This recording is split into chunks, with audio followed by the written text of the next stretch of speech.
All right. Does everyone have a drink, slice of pizza? Good.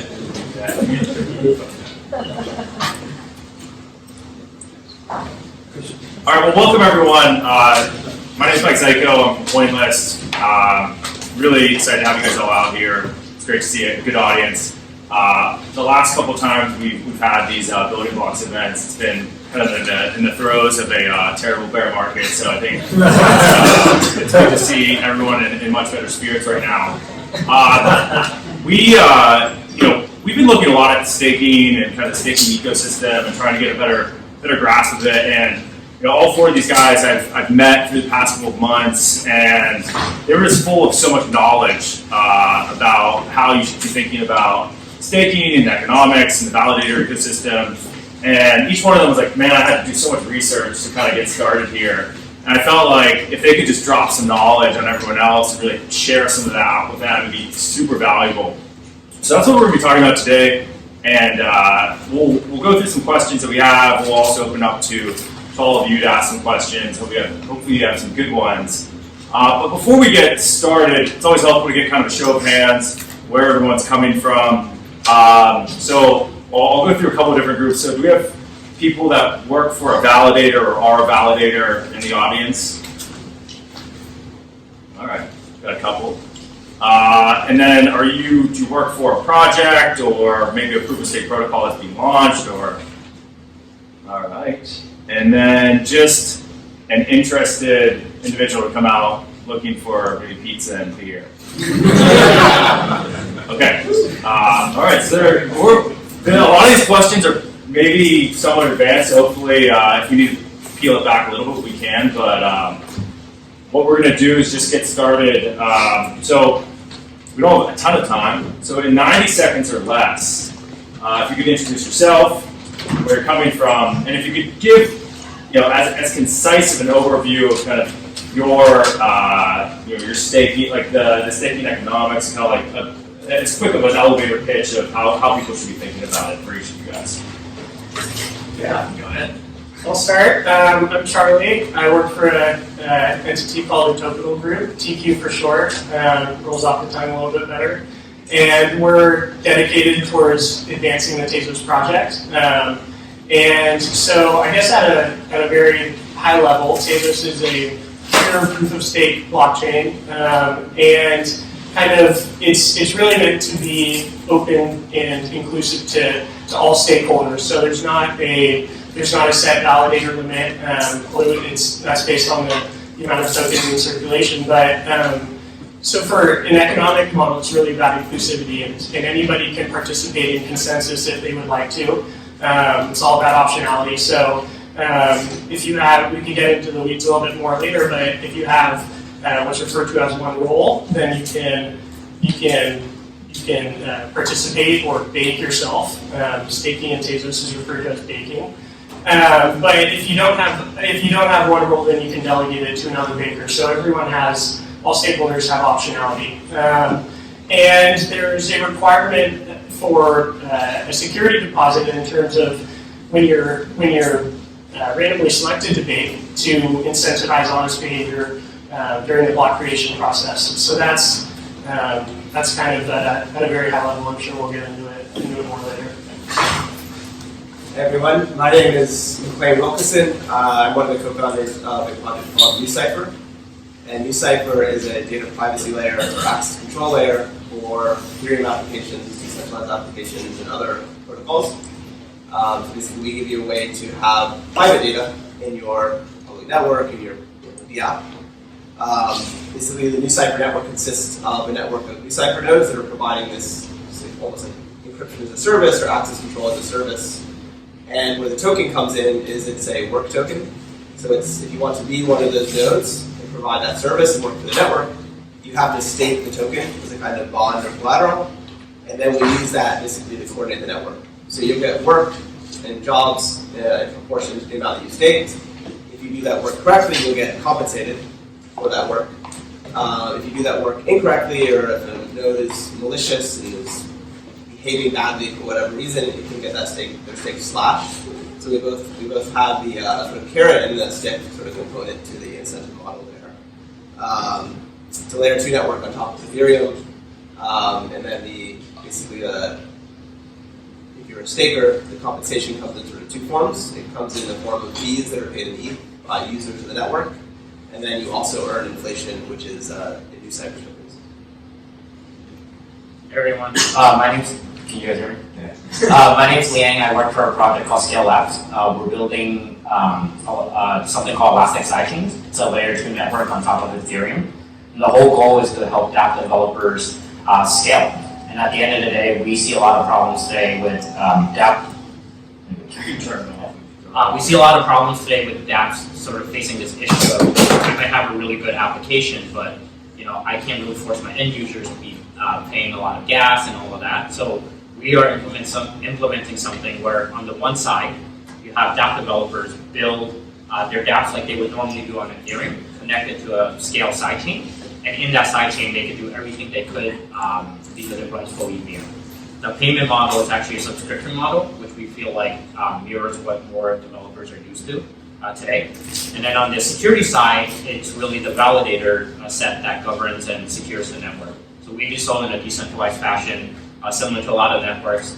They sort of stake into the network as a way to have an economic bond into the system, and they generate rewards really in 2 ways. One is through inflation, which is set by the protocol, and then the second is really through sort of these rental fees. I will also echo one unique thing is because validators could do a variety of different roles and sort of be a validator, one day for one sidechain and then a different day for a different sidechain in a very modular fashion.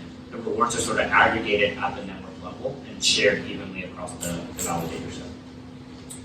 So I'm Scott Smiley. We're on the Icon project. Icon, for those of you that don't know, is a smart contract platform focused on interoperability between public and private chains. And then we have our consensus mechanism is similar to delegated proof of stake. We call it delegated proof of contribution. And so we have 100 total nodes. The top 22 are block producing nodes. It's just one token, one vote in order to vote for these block producers.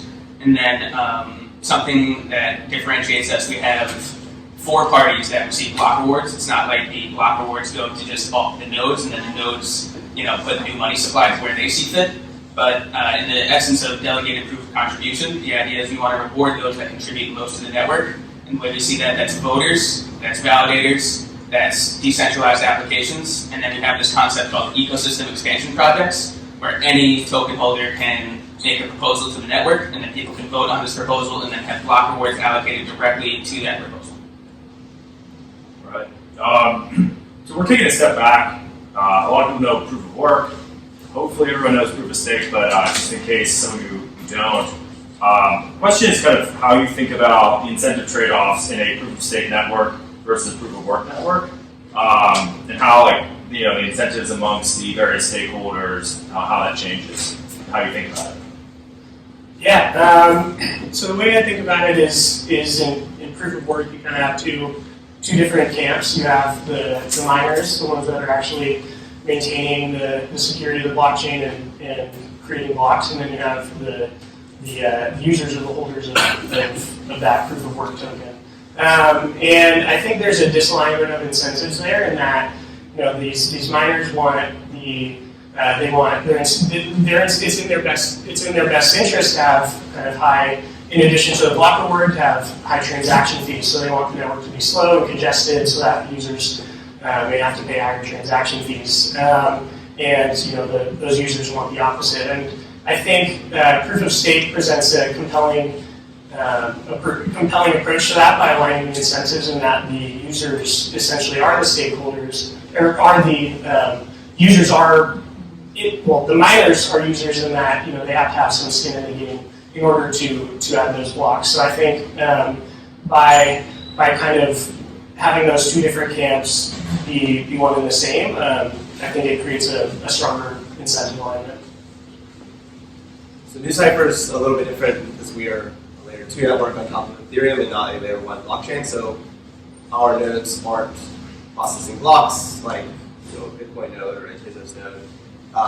But basically, where stake comes in for us is we use it to basically provision a service, in this case, access controls. It's like proof of work or having our nodes do arbitrary hashing doesn't really make a lot of sense. In a way, I guess you could call what our nodes are doing like useful work. In order to be rewarded for that work, they have to provide like the cryptographic proof that it was done, but it's not arbitrary hashing or anything like this. It's actually like predicting the service and doing these useful computations. So for us, the Layer 2 network, we're not trying to secure a chain. So like proof of work, as it's traditionally understood, it really wouldn't make much sense at all. I would say the one thing I see about proof of work is inherent in the model. There's a lot of inflexibility, right? Fundamentally, you need to actually get, like, the way to win in a proof of work network is to acquire a lot of hardware, right? And acquire a lot of computation power. So there's automatically economies of scale baked in, right? So if I was a miner, I have a choice between, do I go set up my little shop and have some, 0.00001% of getting block rewards, or do I just go, give my money to some pool that's aggregating it, and they become the biggest player? So it's really bad for decentralization if you are into decentralization. I think proof of stake offers a better model where, it's not perfect, right? You see some sort of bigger players sort of coming up and all that, but in proof of stake, what you've seen is that the model is just more flexible. People are able to use things like governance to actually coordinate changes and actually talk about some of these problems. So from just like a centralization, decentralization argument, I think proof of stake ultimately aligns the incentives more to actually drive decentralization, which we feel is very important. So going, I don't want to say go, but not everyone else answer. I agree with everything you say. You got it off the hook here. So looking at any proof of stake network right now, there are a number of variables that you can put into it. So it could be the number of validators you want, or the expectation, like for instance in Tezos, that you actually hold tokens in order to participate. What are the key variables that you guys looked at? And how did you decide? Well, we want to throttle this up or down, or we want to include this or not include it. Should I kick things off this time? Yeah. I think one of the key things in a proof of stake network is like the amount of participation you have. A proof of stake network with very little participation is very susceptible to attack. I could just borrow coins from an OTC desk and completely destroy a network, and then I've also shorted that network, so you have some misaligned incentives there. So what we look at is how to incentivize people to participate when participation rates are low. So on our network, you have a 36% maximum return when it's only 1% of the network stake, and then that slides all the way down to 6% when it's like 70% stake. It's kind of like the flattening point.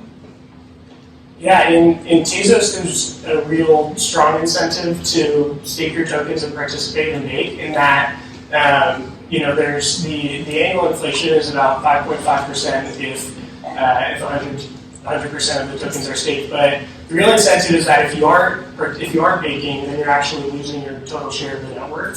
So for large token holders, they want to maintain that total share of the network, and so if really any token holder, not just large ones, but the incentive is really to stake so that you don't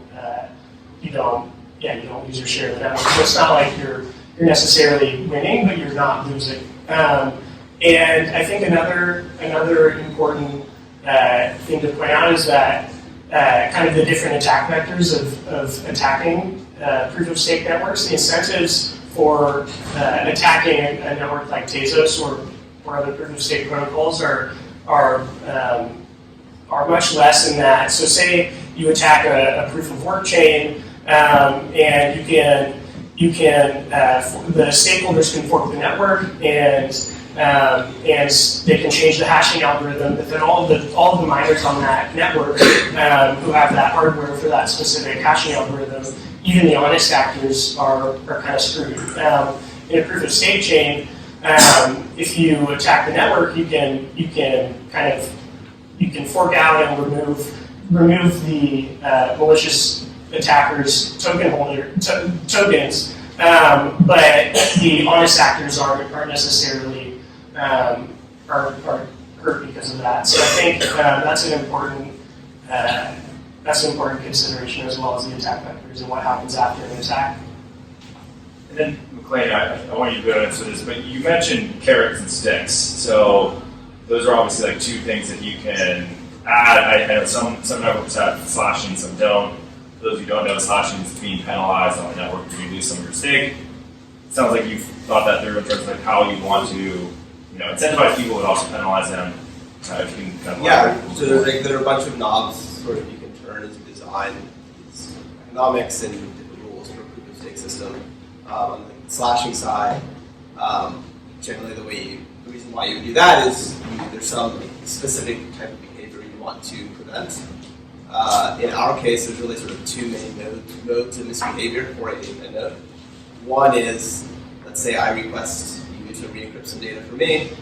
If you're an honest node, you'll do that correctly. I'll get the data back. I'll be able to verify that it was done correctly. If you're a malicious node, a potential attack is you just give me garbage data. And fortunately, there's a way for us to do basically a cryptographic proof of whether a re-encryption was correct or not. So in this case, like if you give me garbage data, I can detect that and I can provide this proof to the network, and anyone can verify that proof, and you would get slashed pretty aggressively. The other mode of misbehavior is actually a lot trickier, and this is just that the node just doesn't respond at all. So this is really the availability problem. If a node goes offline, there are actually ways that we can detect that. But where it gets tricky is there's really no way for us to know why a node is offline. So maybe it's just because you were lazy, you're a bad node operator, or maybe someone's actively DDoSing you or trying to attack this node in order to get it slashed. In which case, like, you have the decision, like, as a protocol, do you want to slash for a node going offline? In which case, you kind of raise the sort of hurdle for someone to be a node operator, because the only people that can afford, like Cloudflare or DDoS protection are going to be the larger node operators. So maybe you're sort of closing off the opportunity to smaller individual hobbyist stakers, and you're sort of introducing a bit of centralization pressure into the network. So these are, every time you sort of turn these knobs, you kind of have to think about, okay, what am I getting here versus what's like the cost. One thing I want to add about slashing is a lot of people think of it as a way to just punish validators. But another way to think about it, you look at Cosmos, for example, and potentially Icon, but it kind of fixes voter apathy, where like you really don't want a network where the token holders are just voting and trying to get some sort of passive return and never seeing who they're voting for and what policies they're pushing into their node online. If that person gets slashed for picking a bad node that's like always offline, the next time they go check their wallet and see that they were slashed, they're gonna be like, I gotta stake with a node that's reliable. So you get much more quality voter participation as well. So I want to build on some of the governance stuff and actually being a more active participant as opposed to sitting back and just saying rewards. But before we get to that, there's like so many different things going on, different players and roles. How do you guys stress test it, run models? Like what are you, there's maybe tools out there, services, but like how do you guys, is it just a whiteboarding session, or how do you guys go through that process? I can start. I think when we first started off, it's very easy to say like, let's build a model. I think a lot of people have that, right? Whether it's a spreadsheet or simulation. So what we're doing is we've sort of done a lot of thinking in design, and then you're running simulations just to stress test some of this. But remember, it's like theoretical, right? Like these networks are not that old. Data isn't really out there, so it's like garbage in, garbage out kind of thing, right? So one of the things we focus on a lot is actually talking to validators, which sounds silly sometimes when you tell people, but at the end of the day, like validators come in all flavors. They're across different geographies, different sizes, different expertise. And ultimately, what you want to do is actually get this like really strong voice of the customer going and saying, given where we are today, and it doesn't mean we'll be there, a year from now or something, but where we are today, how do you feel about this network? Like, what are the things you care about and optimize for? Because I think the other thing, like, if you abstract away, just like it's not just a one-sided market. There's like validators are serving ideally some people on the demand side, and they're always at tension, right? So we see this in like traditional companies like Lyft, right? Like supply versus like demand, pricing, and all that. You're going to see that in these networks too, especially they're decentralized. So really, I think getting that discussion going of understanding what each side cares about, and then kind of iterating on your design, and then maybe running simulations on an ongoing effort after you have some data is how at least we personally think the process should be. Yeah, I mean, I couldn't agree more. Just like a lot of the attack vectors and things that you had to think about was figured out through conversations that I've had through validators from previous networks. And then, to stress test that, we just have, PhD in economics. I did this running stress test, it's not me, but yeah. Yeah, I think if you, we build everything in the open, not only on GitHub, but our development discussions are all happening on Discord, which is an open channel. And we found actually that's a great way to engage just random community members that sort of show up and happen to have, not everyone in your community is going to be able to add value to the project, but there's a sufficient number of people what you're doing is interesting enough that a lot of times they're all going to have very relevant expertise. So we've gotten a ton of value just from building out in the open and getting sort of feedback from the community. And then in terms of more sort of formal, rigorous stuff, there's a couple companies that have popped up recently that are doing these simulations. Obviously, you can do it internally, but most of us are startups. We have relatively limited resources, not just in terms of money, but more importantly, time and people. Incentivize and Confluence are two of these companies that will do simulations, economic simulations for you. We've also done an economic audit from more of an academic standpoint than a simulation standpoint with a company called Prism Group, which is a bunch of PhD economists that basically have a list of sort of aspects of the system that they basically look at your project through and look at the economic design through and sort of flag any issues. And then another interesting thing that we're looking at, we're not sure if we'll do it or not, but other projects have had good success, is this idea of an incentivized testnet. So Cosmos did this thing called Game of Stakes, where basically they were rewarding people in actual mainnet atoms once the network launched for actually engaging during testnet and good performance during testnet.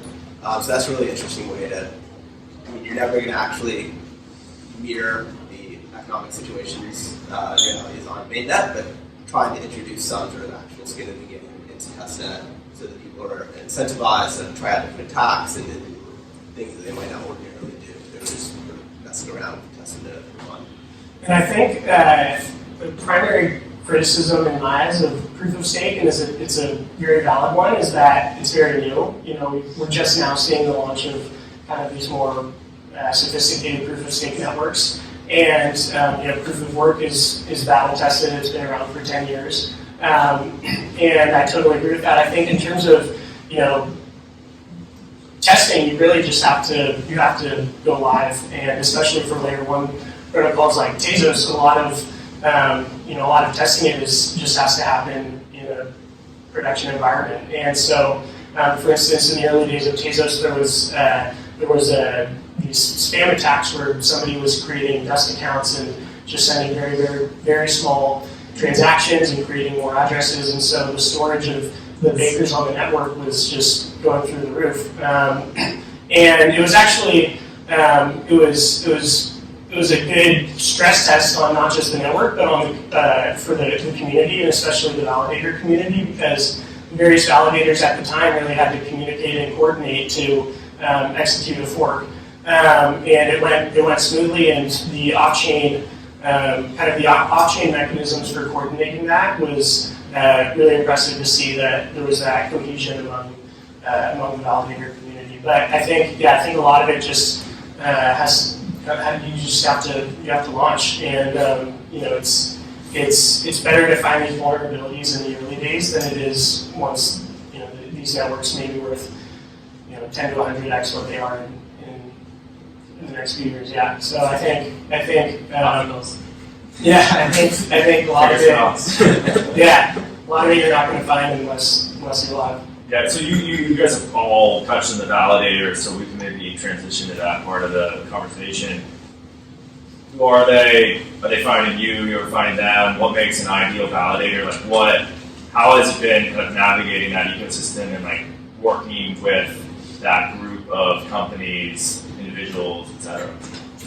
Yeah, in Tezos, it's been one of the most exciting aspects of the project is this really organic growth of the baking community. So right now, there's about 450 unique bakers in the Tezos network. About 80% of all circulated tokens are participating in proof of stake, which is cool. And there's Obsidian Systems is an entity. They built the ledger baking application so that people can bake from their ledger. They run a Slack channel that has about I can't remember now, but a few weeks ago there were about 800 people in it, and that's really the most popular space for these bakers to communicate. They get tips from one another. What's your setup like? And now you see more sophisticated for-profit companies that are starting to get into the game. There's a lot of investment going into these companies like States, Coinbase Custodies. Now they're making on Tezos for their institutional clients. So I think that as there's more competition, the quality will go up, which is good. I think my hope though is that the decentralization of the network maintains its current trajectory. I think in terms of validators, like the way I see it is there's definitely like a geographical element to your point about like making sure there's distribution. And there's definitely also like call it resourcing or size. So if you look at the colleges list, there's a lot of professional validators and some of these kind of staking shops coming up. There are also people I think who are really high value add and may just be a two-person shop, in some part of the world who are just interested in this kind of stuff. But I think like to your question, I think it's also important to realize validators also have like a business, and the lens they view really depends on who they are. So you could have a hobbyist validator who are say on the weekend I want to I'm technical, I maybe work at DevOps somewhere else, and I'm going to spin up a server and I want to stake or something and get some return. And you have people like the larger ones who are I'm going to build this business and I'm going to scale it. So my job is to find the best protocols and evaluate them and then sort of deploy resources. That's a very different flow, right? I think the hobbyists, they'll kind of find you maybe through a variety of ways, but I find the larger validators, they're really good ones. And by the way, I think there's probably like 30, 40 of them today in the world, so not a lot. They're running it as if they were kind of this like half VC investor mindset and then half like DevOps, very technical mindset. And so they really look through everything. And I think what I've learned is, you always got to start with like project vision, right? Like why do, as a protocol, if you're like pitching them, why do you even exist? Like what are you actually trying to do, and why do you need their time? And what they will go through is once you align on that, I think they're really strong community members. So I think the best validators are always the ones who are willing to join early, understand this is like startup within a startup, and everything doesn't work, but we're going to kind of go through it together because the vision and the core technology is there, and we'll sort of like together figure this stuff out. So it's really exciting to kind of see that market growing, because I think those validators are ultimately the people who will then usher a lot of these new projects into prime time, so to speak. And they need more projects to validate. When you think about this from the governance perspective as well, I think it's really important to have a diverse set of validators, so there's no like one best validator. I think these like validator as a service companies are really important to maintain stability on the network. This is their line of work, and they're going to make sure that their server is up and running. I also think it's important to have people with like finance and economics background to manage the monetary policy of the network. And then you have more technical people like you were talking about that can contribute on the development front. And then obviously it's important to continue like growing the community and growing the awareness of the project. So people focused on like promotion and like marketing awareness are also important. So I think from my standpoint, like I'm trying to find as diverse a set of validators as possible as we put this all together. And to answer your question about how we make that happen, like the most effective thing for me has been just trying to talk to other protocols and talk to these people like face to face and talk to them about our project, reach out to them individually. And that point about trying to engage a diverse set of node operators and others is pretty important, particularly because one of the issues with proof of stake is when you have this inflation compensation, it can lead to sort of centralization pressure. Particularly if you have a small number of huge stakers that are basically staking a ton and they're getting the bulk of the rewards, so their ownership of the network is growing over time. So in addition to like what all these other guys have mentioned, like the staking service providers, the institutional investors, whether they're funds or traditional VCs, or then now the regulated custodians who are doing staking, we've also tried to do some different experiments with engaging like different types or new types of node operators that haven't previously engaged with decentralized networks. So one example is we have this university staking program where we effectively donated or airdropped or given away a pretty significant number of tokens to computer science and cryptography departments at a bunch of universities, basically as a research gift, but in exchange for them agreeing to stake and run nodes for a certain period of time. So I think that's really interesting because now all of a sudden you have a fairly big set of highly technically competent entities that are for the first time ever going to be joining nodes and engaging with these networks. And hopefully, like NuCypher, they do NuCypher, and then they also engage with other networks. It's just kind of a way to sort of get them to start engaging with the broader ecosystem. And I've noticed that generally the community of validators is pretty friendly. Like, people are sharing information, there's collaboration. What about like on the flip side? Like, these networks grow massively in value, and the opportunity for collusion or for someone to come in and bribe a validator to try to take down a network. Do you guys have things that are built into the design, or are these things that you're thinking about now, how to actually prevent? I think it's important to realize, like, on the economic part, that's just kind of one part of the equation. A lot of our protocols, certainly, the technology is very different.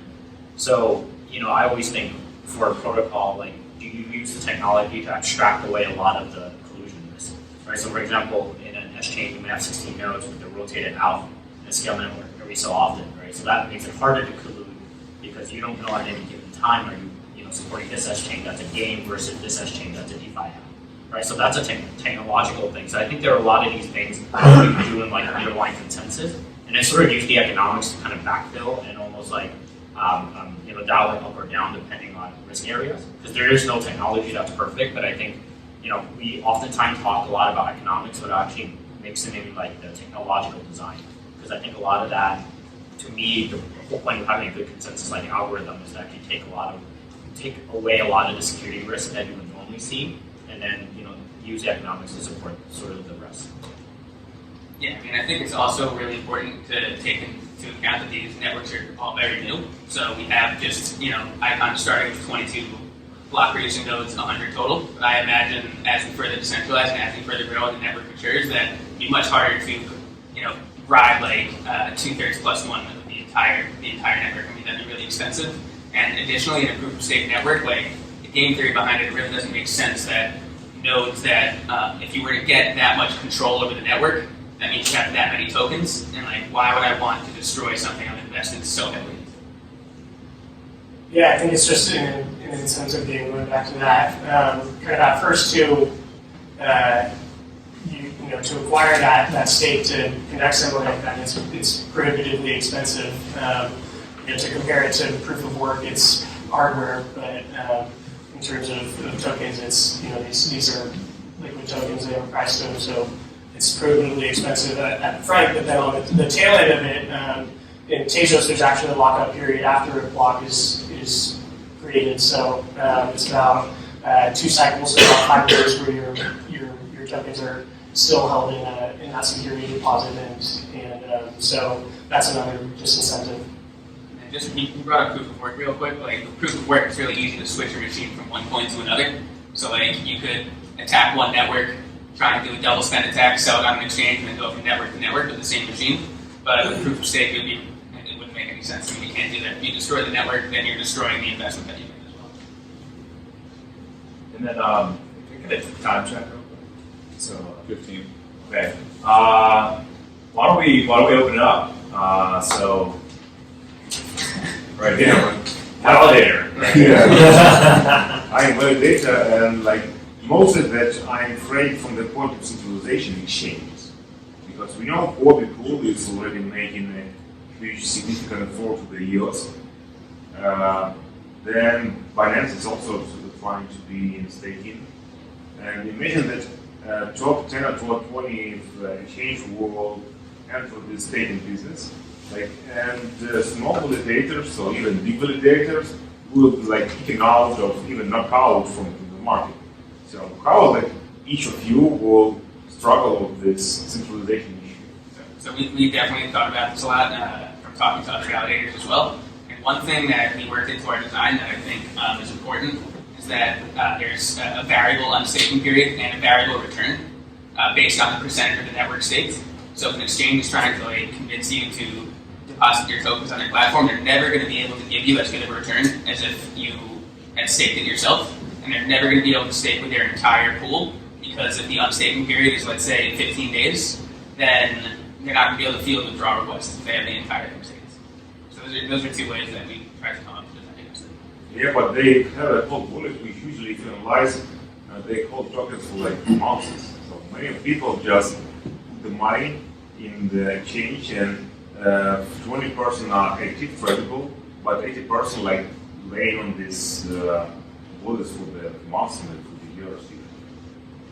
I guess a response to this is like they're still never going to be able to promise give you as good a return as you would have done by yourself, because you can stake 100% of their tokens, but they can't.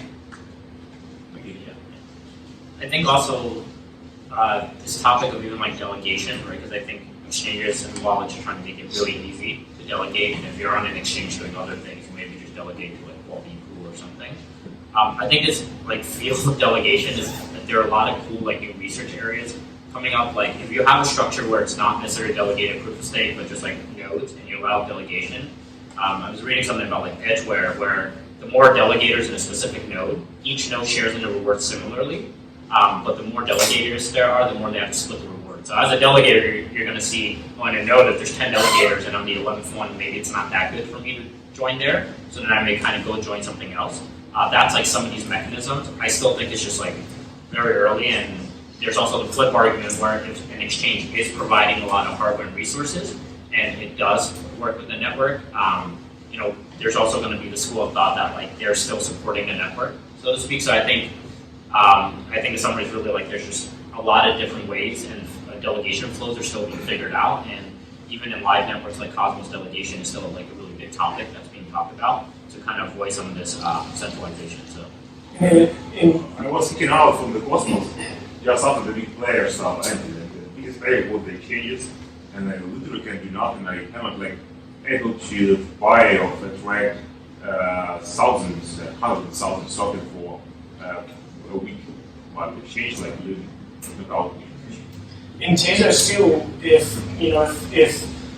the shelling point or the preferred path forward for stakeholders is that if they're really that worried about it, you could actually to go to governance, they could implement a protocol amendment and say that no one staker for that exchange can bake with X amount of funds or whatnot. So you could do some cool things with amendments for that. And also, there's an amendment in progress, or not an amendment, but people are working on an amendment proposal now to separate the baking and spending and then the voting keys as well, which, if you're delegating to a baker, you can still retain the right to vote on amendment proposals.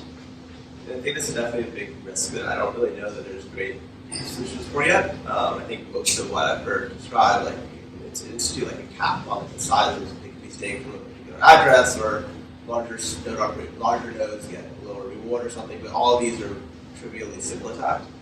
So I think maybe the only thing you can really do right now is try to mitigate it by having a good distribution from the start, and hopefully we'll be able to figure out a way that's not trivially simple attackable to try to mitigate some of this.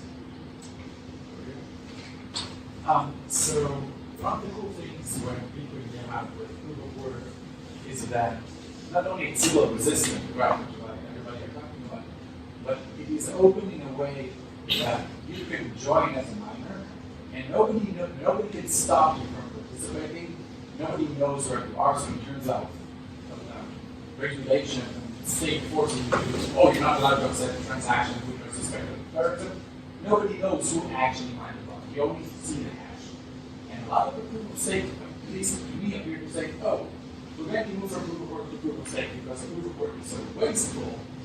And we can do that with this idea of staking, but completely ignoring the openness of it, because now it's not a stake. I will sign it with my stake, but you don't know why. And it requires stakers who actually directly connect with one another. It also goes into scalability, etc. But it moves to a slightly different model where the stakers talk with one another. And this is how they can DDoS one another. They can be obliged, they have to follow rules of the countries where they play. So are you guys, is that something which you find concerning, or do you have thoughts on this? Are we happy with this direction? Should we do something slightly different? Are we happy with your thoughts? Yeah, I think that was true in the early days, but I don't know if it's the case anymore. So I mentioned earlier how Tezos is very open in its very inclusive to all stakeholders. And I think for kind of an internet money platform, that's a really big deal. And so, no matter how large or how small of a stakeholder you are in Tezos, you can participate in this consensus process and be rewarded and maintain your share of the network. I think the barriers to entry in other projects and other proof of work protocols is actually substantially higher. I would argue that proof of stake is actually more inclusive. You could go buy one Raspberry Pi and start mining Bitcoin and see if you ever find a block. I think that would happen. You can buy an S9. Yeah. But with proof of stake, with Icon specifically, you can, and most networks, you can participate with just 1 coin, and that 1 coin is not going to get diluted. But if you're a miner and you're not finding any blocks, and all the other miners are finding blocks, you're continuously getting diluted. Any token holder in a proof of work network is getting diluted by miners constantly. So with proof of stake, if you don't want to get diluted, you buy your stake and you delegate it to someone, and you're good to go. Can I follow up on this? You won. So you answered regarding this, but my question is more on the structure and the architecture of the system where you need stakers to speak directly with them and know one another. It increases the opportunity to do, which might not happen. But only in something, but you might have to follow rules. So it's not about can I participate or not participate, and I agree on that part. But about that, the consensus now requires you to be directly connected to the I think to do proof of work as well. Can I paraphrase him in my own words, which might help? Like in Tron, they all know each other, and they all know the names of each other, VPs, SRs, whatever you call them. They all know each other, and they can incentivize them to include, and they can also be pressured by the government because we all know who they are. If you're a miner on Bitcoin, you do not have to say who you are. But you do not have to say who you are on a proof of stake system either. It just seems to be the case that they do. But you could have anonymity as a proof of stake miner as well, or a proof of stake SRVP. They just tend to not be anonymous for whatever reason. I think it just depends if the network is truly decentralized or not.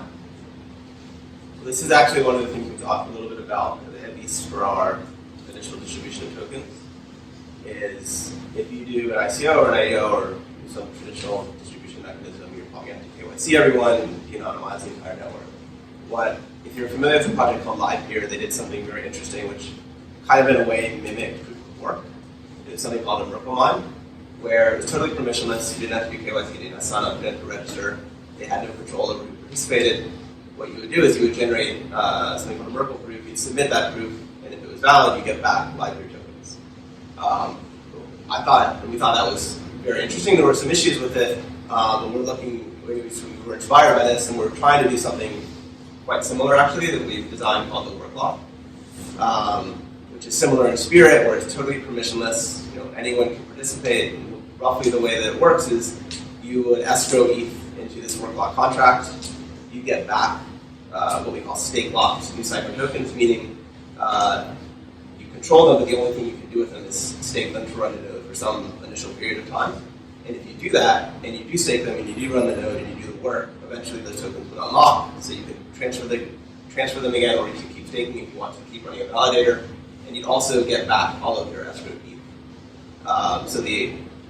There are other motivations as well that went into this design, but that was one of the considerations, was trying to have an open, totally permissionless thing that in some ways kind of mimics the proof of work distribution. There's one more question, but you already got one, so I'm just going to see if anyone else has one in the room.